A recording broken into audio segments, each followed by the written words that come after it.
안녕하세요. 마케터의 뇌입니다. 어, 요번에 오랜 시간 만에, 정말 오랜 시간 만에, 여러분들을 좀 찾아뵙습니다. 네. 제가 그동안 개인적인 사정도 있었고, 다른 업무나 일이 좀 있어가지고, 그동안 새 영상을 업로드를 못했었는데요. 이제, 반성하는 마음으로써 조금 늦었지만, 다시 한번 광고홍보학 정주의 콘텐츠를 기반으로 해서, 다양한 비즈니스와 마케팅 광고 이야기를 좀 들려드리고자 합니다. 그래서, 첫 번째 시간 때는 저희가 이제 마케팅 광고 홍보학개론에 대해서 좀 알아봤었는데, 이번에는 광고 캠페인에 대해서 좀 알아보는 시간을 하려고 합니다. 그래서 첫 번째 강의로 광고 효과와 개념에 대한 이해를 한번 여러분들과 함께 이야기를 나눠보는 시간을 가져보도록 하겠습니다. 그래서 순서는 이제 ADMA 모형과 AISA의 모형이 무엇인지, 그리고 매체 환경 및 소비자의 변화에 대해서는 어떤 이해를 갖춰야 되는지, 그리고 디지털 마케팅의 퍼널 구조와 미래는 어떤 식으로 구성이 돼야 되는지를 좀 알아보도록 하겠습니다. 먼저 좀 이름도 생소한 ADMA 모형이가 무엇인지부터 좀 알아보려고 하는데요. 우선 그 전에 광고 효과 모델이라는 게 무엇인지부터 좀 알아보려고 합니다. 광고 효과 모델이란 건 말 그대로 광고가 소비자의 행동에 미치는 영향을 분석하고 이를 예측하기 위해 사용되는 다양한 이론과 방법론, 그 모델을 의미하는데요. 우리가 보통 광고를 기획을 하시는 분들이라면 그 광고가 소비자한테 어떤 영향을 미치는지에 대해서 생각을 하고 그걸 통해서 기획을 하시는 것이 맞을 거예요. 왜냐하면 광고라는 건 그냥 말 그대로 무에서 유가 되는 게 아니라 그 광고를 기획하고 그게 영상이 됐든 이미지가 됐든 아니면 기타 다른 형태의 포맷이 됐든 간에 결국은 그 광고를 만드는 데 있어서는 돈이 들거든요. 근데 문제는 그 돈을 아무런 기획이나 배경 일사 없이 그냥 기획했는데요. 이렇게 하면은 사실은 그런 기획자는 없잖아요. 그래서 좀 더 소비자의 행동이 어떨 것이다. 이 광고 내보냈을 때 소비자가 어떠한 행동을 좀 가져갔으면 좋겠다. 또는 소비자가 이 광고를 통해서 예를 들어서 햄버거 광고면 이 햄버거 광고를 통해서 좀 햄버거가 더 잘 팔리길 바란다. 이러한 부분들을 좀 예측을 미리 예상을 하고 그거를 좀 더 정량적으로 좀 수치상에서 지표를 보기 위한 그런 좀 방법론적인 부분이 바로 이 광고 효과 모델이라고 할 수 있는데요. 그래서 광고 효과 모델을 활용을 하게 되면 아무래도 앞서 말씀드린 것 같이 광고 예산을 효율적으로 배분을 하고 광고 메시지를 최적화해서 궁극적으로는 그 광고가 이루고자 하는 목표를 달성하는 데 도움을 주는 것이 이 광고 효과 모델의 장점이라고 할 수 있겠습니다. 그래서 쉽게 얘기하면 우리가 광고가 나오면 소비자한테 도달을 하게 되는데 이 소비자한테 도달할 때 광고가 어떠한 목표를 가지고 그리고 그 소비자가 이 광고를 시청을 했었을 때 소비자가 그 다음 행동에 어떠한 영향을 미치는지, 그러니까 한마디로 이 돈 쓴 값을 했는지 그거를 예측하기 위한 모형이라고 할 수 있겠습니다. 그래서 앞서 말씀드린 이제 AIMA 모델, AIDMA 모형 같은 경우에는 소비자의 심리적인 단계에 대한 법칙을 이야기한 전통적인 소비자 행동 모델입니다. 그래서 사실은 이게 엄청 좀 오래된 모델이죠. 그러나 제가 알기로는 약간 아직도 마케팅 방법론 책이나 또는 자격증 같은 데에서는 아직도 이 에이마 모델을 많이 사용한다고 해요. 아직도 좀 기록이 되어 있다고 합니다. 워낙 전통적인 모형이라서 그런데 사람이 행동하기까지는 이 주의, 흥미, 욕망, 기억, 행동의 순서가 있다는 거예요. 다시 말해서 소비자가 광고를 봤었을 때 그 광고를 시청을 하는 것이 어텐션이고 그 광고를 시청해서 사용자가 좀 더 흥미를 일으키게 하는 것이 이제 흥미를 느끼면은 인터레스트고 예를 들어서 그 광고가 뭔가 시원한 맥주 광고다라고 하면 시원한 맥주 광고 같은 경우에는 결국에는 이 소비자가 이 광고를 통해서 좀 어떤 마시고 싶은 욕구가 생긴다던가 이런 욕구가 있어야 되잖아요. 그런 게 이제 디자이어고. 그래서 소비자가 뭐 편의점이나 어디 마트를 갔었을 때, 아, 맞아, 그때 그 맥주 브랜드가 있었지 하는 것을 기억을 해서 결국은 구매를 하게 된다라는 이런 모형이었습니다. 근데 이제 에이마 모형 같은 경우에는 조금 단조로운 형태죠. 사용자가, 사람은 결국 이제 봤었을 때 이게 흥미를 느끼면 그게 구매로 이어진다 라는 모형이었는데, 너무 좀 단조롭다. 과연 소비자가 그냥 뭐 광고 본다고 바로 뭐 물건 사는 사람, 또 물론 그런 분들도 계시겠지만 광고 본다고 바로 구매로 이어지지 않을 텐데 너무 단조로운 모형이 아니냐, 막 이런 이야기가 있었습니다. 그래서 그 다음으로 이제 나온 게 AISA 모형인데요. 인터넷과 모바일의 발전으로 이제 소비자가 더 이상 아까 뭐 시청했다고 바로 구매로 이어지는 그런 일방향적인 메시지로만 의존하지 않는다.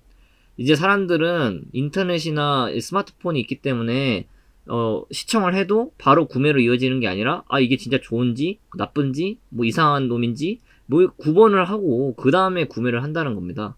그래서 결국은 사용자가 어텐션, 뭐 주목하는 것까지는 맞는데, 근데 여기서 흥미하는 것까지는 맞아, 좋아. 그런데 그렇다고 바로 욕구가 생겨서 구매로 이어지는 행동으로 이어지는 게 아니라, 중간에 이 서비스나 또는 제품이 정말 진또백인지, 아, 정말 좋은 것인지를 확인하고 그 다음에 구매를 하고, 거기서 끝나는 게 아니라 사용자들은 이제 구매를 하면 그걸 또 다른 사람들한테 공유를 한다. 이 사람들의 행동 패턴을 봤더니 사람들이 정말 좋은 제품이면 주변 지인이나 친구나 또는 자기가 운영하는 블로그나 SNS를 통해서 공유를 많이 하더라. 그래서 이 AISA 모형은 좀 2010년대 좀 접어들면서 이제 SNS나 뭐 스마트폰, 이제 디지털 그 미디어가 많이 발전하는 시기 때 이런 모형들에 대해서 좀 논의가 됐었던 적이 있습니다. 그래서 두 가지 모형을 조금 비교를 해보자면, 이 에이마 모델 같은 경우에는 소비자의 심리적 단계에 대한 법칙을 이야기한 전통적인 소비자 행동 모델이에요. 그래서 1920년대 경제학자인 롤랜드 홀이 창시를 했고요. 말씀드렸다시피 attention, interest, desire, memory, action의 단계를 거치게 됩니다. 특징은 광고나 판매에 있어서 먼저 소비자의 시선을 끌고 흥미가 생기게 해서 더 이 제품과 서비스에 대한 욕망을 일으키고 그 대상을 기억하게 해서 구매 등의 행동으로 이끈다라는 것이 이 특징이라고 할 수 있습니다. 그래서 커뮤니케이션의 전략은 주입형, 일방형이에요. 말 그대로 일방향적으로 기업이 보여주고 싶은 메시지를 소비자나 고객한테 주입을 시키는 형태입니다. 근데 문제는 말씀드렸다시피 이 모형 자체가 엄청, 우리가 매스미디어가 주를 이뤘을 당시에는 유용했어도 지금 같은 디지털 미디어가 발전하는 시대에는 시대상이랑 맞지 않는다는 거죠. 그래서 나온 게 이제 2005년도 일본 광고 대행사인 덴츠를 통해서 AISA 모형이 나왔었고, 인터넷과 모바일의 발전으로 소비자는 더 이상 기업의 일방향적인 메시지에 의존하지 않는다. 그래서 새로운 시대의 새로운 소비자들은 인터넷, 모바일을 활용하여 검색과 공유하는 습관을 가지고 있기 때문에 기업은 소비자가 이런 검색이나 공유 패턴을 기반으로 한, 그걸 고려한 마케팅 활동을 펼쳐야 해 하는 특징을 가지고 있습니다. 그래서 대화를 하는 커뮤니케이션 전략이 있다는 거죠. 왜냐하면 소비자가 검색을 했었을 때 정보가 나와야 되면 사실 그거는 질문, 질의, 응답을 한 거잖아요. 소비자의 검색이 질이라고 한다면 거기에 나오는 광고나 콘텐츠 또는 뭐 파워 콘텐츠 광고나 이런 것들이 대화가 될 수 있겠죠. 그래서 이런 대화형 커뮤니케이션 전략을 다루고 있는 것이 AISA 모형이라고 할 수 있겠습니다. 매체 환경과 소비자의 변화가 하는데, 우리가 광고 효과에 대해서 좀 지금 이번 강의는 계속 보고 있는데, 광고 효과가 왜 이제 옛날만큼 하지 않느냐, 그 이 배경에 대해서 좀 알아보려고 해요. 첫 번째는 정보가 너무 많다는 겁니다. 정보가 그냥 공급 과잉이에요. 소비자가 스스로 인터넷, 모바일 등을 통해서 정보의 수신자, 송신자 역할을 한다는 거죠. 다시 말해서 소비자가 그냥 단순히 뭐 기업이나 TV에서 그랬다더라 해서 아, 그렇구나 하고 그냥 받아들이는 수신자의 역할이 아니라, 그거를 이제 정보가 너무 많기 때문에 그 정보를 일정 부분은 걸러내고 필터링을 한다는 거예요. 소비자들이 그냥 주는 대로 받는다는 게 아니라는 겁니다. 그리고 정보가 이제는 너무나 많고 소비자는 시간은 또 한정적이에요. 우리가 시간이 없단 말이에요. 정보는 너무 많은데. 그래서 이러한 이제 시대 변화로 인해서 정보를 큐레이션하는 서비스들이 우후죽순하면서 많이 생겼어요. 사실 우리가 따지고 보면 2010년 후반때, 그러니까 코로나 사태가 터지고 나서 배달 플랫폼이 엄청나게 발전을 했죠. 그때 플랫폼 시장들이 대거 발전을 했습니다. 그때 생각을 해보면 사실 사람들이 뭐 코로나가 무서워서 코로나의 그런 이제 검역전차를 피하기 위해서 디지털 비대면을 많이 사용을 했었지만, 동시에 사람들이 그걸 하다 보니까 이제는 사실 가까운 가게가 있어도 굳이 집에서 나가서 뭔가를 하기가 싫은 거예요. 또는 내가 똑같은 짜장면을 먹고 싶어도 좀 이제 진짜 맛있는 진또배기 짜장면을 먹고 싶은 거죠. 그런데 배달 플랫폼들도 어찌 보면 그런 다양한 정보들을 한 곳으로 모아주는 큐레이션 서비스라고 할 수 있잖아요. 그래서 이러한 공급 과잉의 정보 사태는 정보를 큐레이션하는 디지털 플랫폼 서비스를 발전시키는 그런 근본적인 배경이 되었습니다. 두 번째로는 정보가 귀찮은 거예요. 정보가 이제 과잉이 되다 보니까 스스로 이제 정보의 가치를 감소시키는 거예요. 사실은 이제 요즘 사람들이 더더욱 그렇지만 글이 장모님을 읽지를 않잖아요. 장모님은 이제 보지 않는다는 겁니다. 마찬가지로 광고도, 광고 영상이 설사 15초짜리나 30초짜리여도 내용이 너무 좀 별로고 귀찮으면 바로바로 패스 넘어가 본다는 거죠.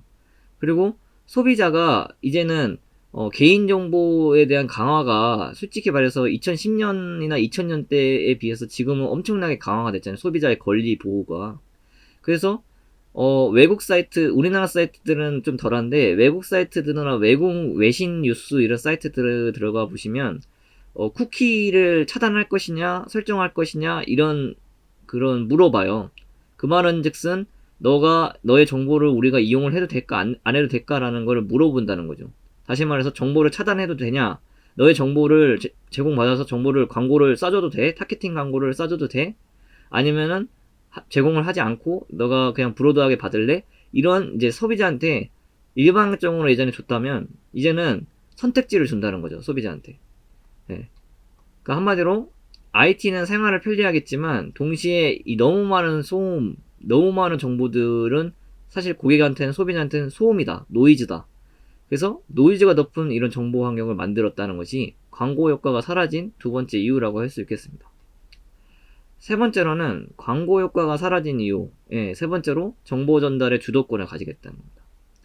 말씀드렸다시피 이제 구글 크롬 브라우저를 사용하시는 분들이라면 아시겠지만 쿠키라는 게 있어요. 쉽게 얘기하면 쿠키는 사용자에 대한 정보를 담는 이 파일을 의미합니다. 각 브라우저에서 생성을 하고요. 먹는 쿠키 아닙니다. 그래서 이 쿠키는 이제 브라우저를 통해서 정보가 저장이 되기 때문에 이 쿠키 데이터는 사실 그러니까 광고 리타겟팅이나 사용자를 대상으로 한 타겟팅 광고를 하는 사람들한테 매우 필요한 데이터입니다. 근데 이제는 이 쿠키는 우리가 얼마든지 통제를 할 수 있다는 거예요. 우리가 예를 들어서 유튜브를 본다고 했었을 때 우리와 관련돼 있는 또는 내가 검색했던 정보들 관련된 비즈니스 광고들이 나오는 경우들이 허다합니다. 그 이유는 이러한 쿠키 정보가 여러분의 정보를 담고 있고 그걸 기반으로 해서 여러분이 좋아할 만한 광고들을 내보내는 건데, 관심 있어 할 광고들을 내보내는 건데, 이런 광고들을 이제 소비자가 언제든지 삭제를 하거나 허용을 하거나 관리를 함으로써 언제든지 사용자가 원하는 정보를 취사 선택할 수 있다는 것이 이 배경이 되었고, 또 동시에 사용자들이 이런 삭제를 함으로써 오히려 내 정보를 제공하지 않겠다, 한마디로 정보를 전달하는 데에 주도권을 가지게 됐다는 겁니다. 다시 말해서 사용자가 이 광고 쿠키를 차단하거나 서드파티 쿠키를 허용하지 않으면 그걸 제공하는 광고주들의 입장에서는 광고 효과를 측정하기가 더 까다로워졌다는 것입니다. 마지막으로는 AI 시대이잖아요, 요즘은. 그래서 대화형 AI가 너무 많아요. 1대1로 대화를 나눌 수 있는 이런 대화형 AI가 많이 나오면서 예전에 비해서 이제 블로그를 운영하시는 분들이나 홈페이지를 운영하시는 분들이 트래픽이 너무 많이 줄었다라고 말씀을 하십니다. 저도 개인적으로 운영하는 홈페이지가 있는데 실제로 AI가 이제 대화형 AI가 많이 활성화되면서 트래픽이 많이 줄었어요. 이 말인즉슨 이제 사용자들이 옛날에는 검색 엔진을 통해서 검색을 해서 블로그나 홈페이지를 이렇게 오가면서 정보를 수집했다면, 지금은 이제 그 대화형 AI, 다양한 이제 AI 서비스들을 통해서 정보를 수집하셨다는 거죠. 그래서 매체의 노출 수준이 점점 줄어들고 있고, 반대로 이제 대화형 AI에 대한 상호작용이 많아지게 되었다는 겁니다. 한마디로 이제 개인화를 넘어서 아예 초개인화가 되고 있다는 거죠. 한 명 한 명한테 에이전시가 붙는다는 거예요. 그래서 새로운 광고 효과의 분석이 필요해졌다라고 할 수 있겠습니다. 그런 이제 시대를 맞추어서 이제 디지털 마케팅에서는 이제 퍼널이 있는데요. 소개해드릴 퍼널은 이제 아르르 퍼널이라고 해서 AARR 퍼널입니다. 이제 고객이 비즈니스를 접근하는 데 있어서 획득에 대한 그게 있고, 활성화 단계가 있고, 매출 단계가 있고, 리텐션 단계가 있고, 레퍼럴 단계가 있는데요. 쉽게 얘기해서 획득 단계는 디지털 마케팅을 기반으로 했었을 때 사용자가 고객이 우리에게 관심을 가질 만한 고객을 획득한다. 비즈니스에. 그런 부분들이 있을 수 있습니다. 그리고 우리가 이 광고를 통해서 소비자가 브랜드에 노출이 되면 우리의 제품과 서비스에 반응을 일으키게 한다는 거예요. 예를 들어서 뭐 우리가 네이버 광고, 검색 광고나 뭐 배너 광고, 유튜브의 배너 광고를 통해서 우리 제품과 서비스에 들어갔어요. 그러면 우리 제품 페이지에서 반드시 어떠한 반응을 일으키게 해야 한다는 거죠. 예를 들어 장바구니에 물건을 담는다든지, 회원가입을 유도를 한다든지, 아니면 고객이 뭔가 개인정보를 입력을 하게 유도를 한다든지, 어떠한 활성화를 촉진을 해야 된다. 그리고 그러한 활성화하는 행동들이 우리의 제품과 서비스를 구매하게 함으로써 결국은 매출을 만들어내야 하고, 마지막으로 우리의 제품과 서비스를 다시 오게 만들어야 한다는 거예요. 그러니까 한 번으로 해서 끝나는 일회성 고객이 아니라 다회성 고객, 충성 고객으로 만들어야 한다는 겁니다. 리텐션 단계라는 거.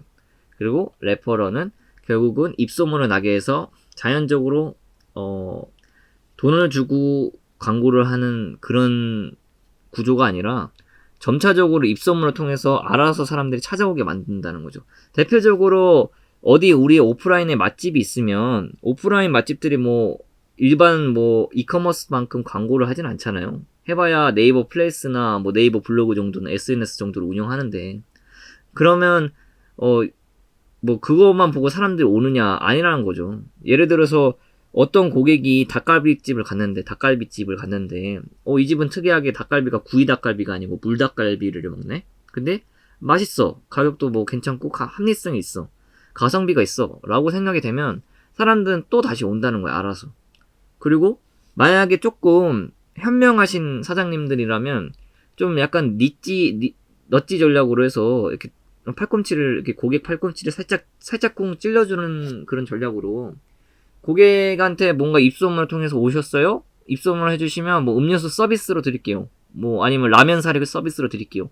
뭐 이런 상시 이벤트를 열어도 괜찮겠죠. 왜냐면 어차피 라면 사리 해봐야 뭐 얼마 하겠습니까, 원가가. 그래서 이런 입소문을 자연스럽게 내는 레퍼럴 단계도 사실은 디지털 마케팅 퍼널이라고는 얘기했지만 얼마든지 오프라인 요즘 시대에 적용할 수 있다는 거죠. 왜냐하면 요즘엔 소비자들이 다 MZ 세대들도 많고, 사실 MZ 세대라고 하는 게 그게 사실은 부모님들이나 조부모님들한테 영향을 미치잖아요. 손자 손녀들이고 아들인데, 자식인데.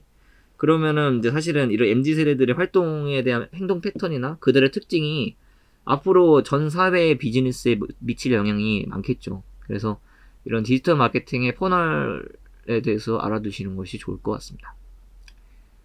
그래서 좀 더 정리를 하자면, 이 아르르 퍼널이라고 하는 AARR 퍼널은 미국의 실리콘밸리 투자자인 데이브 맥클로어가 2007년도에 창시를 했었고요.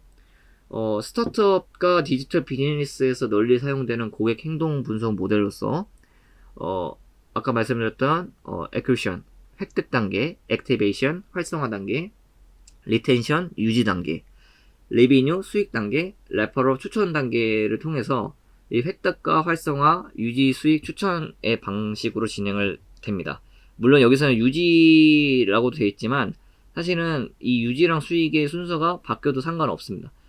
획득을 해서 활성화를 하고 그 사람들이 수익을 해서 다시 유지를 시키면서 충성 고객을 하면서 동시에 궁극적으로는 여기저기 추천을 시키는 그런 이제 형태를 갖추고 있어야 되고요. 또한 이제 서비스와 마케팅의 병목 구간을 파악을 해서 이 아르르 폰의 특징은 각 단계별로 핵심 지표를 설정해서 명확한 목표와 효율적인 자원 배분이 용이하기 때문에 각 단계를 분석을 통해서 개선을 유도함으로써 지속적인 성장이 가능하다는 특징을 가지고 있습니다. 그래서 앞으로의 우리의 미래가 이 광고 캠페인을 설계하시는 데 있어서의 미래가 어떻게 될 것이냐라고 한다면 첫 번째로는 이제 매스 마케팅이 퇴조되고 있어요. 사실은 이제는 솔직히 TV 예능이나 이런 거를 이제 거의 안 보시잖아요. 요즘 이제 저를 포함해서 MZ 세대들은 사실 안 보시잖아요. 그러면은 요즘은 이제 그냥 유튜브가 더 재밌다. 1시간짜리 예능보다 이런 시대다 보니까 유튜브들을 많이 활용하고 최근에는 이제 너무 이제 광고 모델들이 너무 비싸니까 인플루언서들을 활용한 이제 마케팅, 디지털 마케팅이 대두되고 있다고 합니다. 제가 최근에 뉴스레터 같은 걸 보니까. 그래서 이러한 SNS 및 인플루언서 유튜브를 통해서 디지털 마케팅의 효율성이 인정이 되고 있고요. 두 번째로는 21세기의 소비자는 정보의 소비자이면서 동시에 크리에이터입니다. 생산자입니다. 그렇기 때문에 누구나 정보를 생산할 수 있고 소비할 수 있는 권리가 있어요. 소비자는. 다시 말해서 소비자의 입장에서는 이 정보가 유용하냐 안 하냐에 대한 콘텐츠의 신뢰성이 중요하다는 겁니다. 세 번째로는 AI 시대의 도래로 기존 4대 매체와 디지털 매체를 적절하게 활용하실 것이 중요해졌습니다. 기존 4대 매체라고 하면 TV, 잡지, 신문, 뭐 이런 라디오 이거겠죠? ATL과 디지털 매체와의 콜라보를 적절하게 활용하시는 것이 중요하고 디지털 사이니지라고 해서 이제 디지털을 기반으로 한 디지털 5개 광고들이 많잖아요. 요즘에 엘리베이터에 많이 있잖아요. 그 포커스 미디어에서 하는 이제 엘리베이터 광고들도 많고 그러면 이제 이런 5개 광고를 통해서 전통적으로 5개 광고는 사실 이제 디지털 매체는 아니었지만 형태가 이제 태블릿 PC나 이런 TV 디스플레이를 활용하게 되면 사실은 다양하게 소비자들한테 접근을 할 수 있기 때문에 앞으로의 방향은 소비자들을 얼마나 능동적으로 참여하게 하느냐 그리고 디지털 매체를 얼마나 적재적소하게 사용할 수 있느냐 이런 부분들이 중요하다고 할 수 있겠습니다. 그래서 오늘은 이제 광고 홍보학 정주행 두 번째 콘텐츠인 광고 캠페인에서 첫 번째로 광고 효과와 개념에 대해서 알아봤는데요. 다음 시간에도 더 좋은 정보를 가지고 찾아뵙도록 하겠습니다. 진짜 오랜만에 이제 찾아뵙게 돼서 죄송하고 이제 앞으로 더 열과 성을 다해서 여러분들에게 더 유용하고 재미있는 마케팅 관련된 정보들을 전달해 드리도록 하겠습니다. 시청해주셔서 감사합니다.